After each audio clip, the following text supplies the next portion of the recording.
গণভোট চাইছেন, উদ্দেশ্য কি? সামনে নির্বাচন, ইতিমধ্যে ষড়যন্ত্রকারীরা বুঝে ফেলেছে যে নির্বাচনে বাংলাদেশের মানুষ ধানের শীষে ভোট দিয়ে বিপুল ভোটে বিজয়ী করবে ইনশাআল্লাহ।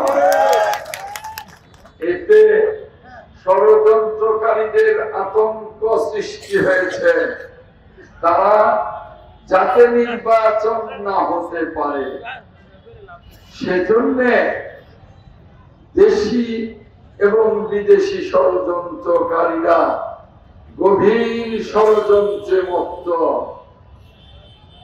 আজকে একদল বলছে জুলাই সনদ বাস্তবায়ন না হলে তারা নির্বাচন হতে দেবে না।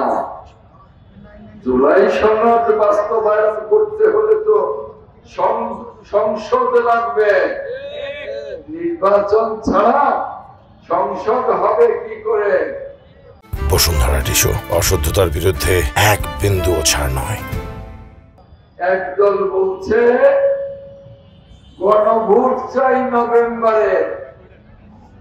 গণভোট তো সাধারণ নির্বাচনের আগে হতে পারবে না, আগে সংসদ নির্বাচন, তারপরে জুলাই সনদ সংসদ নির্বাচনে আলোচনা হবে, ঐক্যমত্যের ভিত্তিতে বাস্তবায়ন হবে, তারপরে তো ওই গণভোট। এখন গণভোট চাইছেন, উদ্দেশ্য কি?